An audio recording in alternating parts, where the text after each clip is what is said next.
The death this week of a British journalist covering the Syrian uprising highlights the dangers foreign correspondents face in the midst of a war zone. American newspaper correspondent Kim Barker spent years covering the war in Afghanistan, and she's been in Perth this week sharing her frontline stories at the Perth Writers' Festival. In her book, The Taliban Shuffle, she's woven an engaging tale of an adrenaline addict's journey through conflict and carnage, and somehow still managed to retain her sense of humour. I spoke with her earlier.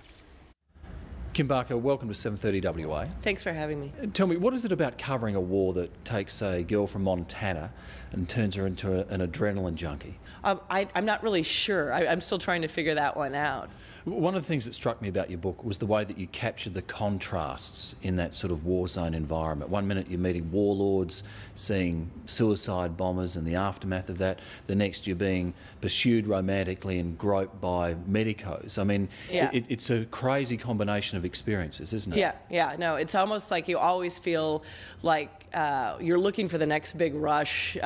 You're dealing with the next major situation and crisis. And personally, I always get asked, what was it like being a woman over there? And it is different. It's just going to obviously be different. And you do have to deal with certain things that the male correspondents don't have to deal with, such as being groped and being pursued, for instance, by the former Prime Minister of Pakistan. And then you have to deal with the wonderful things of being a female correspondent over there, such as getting access to half the population in Afghanistan and to tell their stories, the women. And it's very difficult for male correspondents to get the same level of access that we would get there. The other books that I've read about Afghanistan or Iraq sort of painted almost as a homogenous experience. You know, if you look at David Finkel's book, The Good Soldiers, there it seemed to be about soldiers being psychologically and physically shredded by the insurgency during the surge. If you look at Sebastian Junger's book, The War, in Afghanistan, again, a very different experience, almost like there's soldiers out there with their shirts off, wearing flip-flops, firing M60s into the Taliban.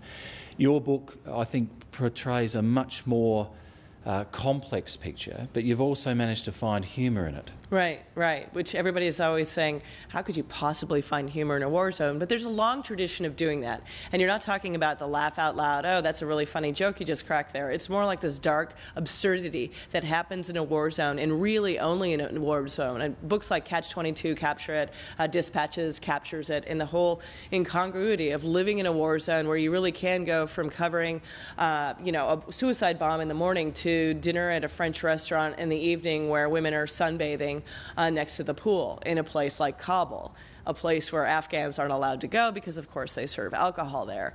And I really wanted to capture how absurd a lot of it is, and to use myself very much as a foil for America and the West and all the mistakes that were made there. Australia's got troops there at the moment. Our political leaders on both sides of politics are saying that they will stay the course, that they'll stay there until the job is done. What does that mean, and what is the job? Well, that's what I want to ask you. You know, how long is that course, and when is the job done? I think that the U.S. has very much, and NATO have very much defined what the course is and when that job is done. And that job is done when they decide to leave, which at this point is going to be 2014. And yes, not everybody's going to be pulling out in 2014, and I understand that the military would like to stay longer, and that they keep saying and talking about the idea of ensuring stability when they leave, and that they'll be there for the long haul. I mean, to me, I just see this repeat of what happened in Afghanistan, say back in 1989, where it's almost like let the last person out the door, turn off the lights. And that's the way Afghans see it. It's the way the Pakistani government sees it. And so I think they're making their plans for the future, and those are plans without the West there. So therefore, I see there being a period of relative stability starting in 2014, 2015. Most foreign troops will come home. Then you'll start seeing the civil war happen. This whole idea of a negotiated deal with the Taliban, the fact that they've opened up an office and they're negotiating and they're saying, oh yeah, well, we're willing to come back and help you run things. We're not interested in running everything again. We'll make sacrifices and compromises. I think they're just being very smart, and they're in it for the long haul. And eventually I can see some form of the Taliban coming back. Kim Barker, it's been a real pleasure talking with you. Thanks for having me. Good luck with your reporting wherever it takes you. Thank you.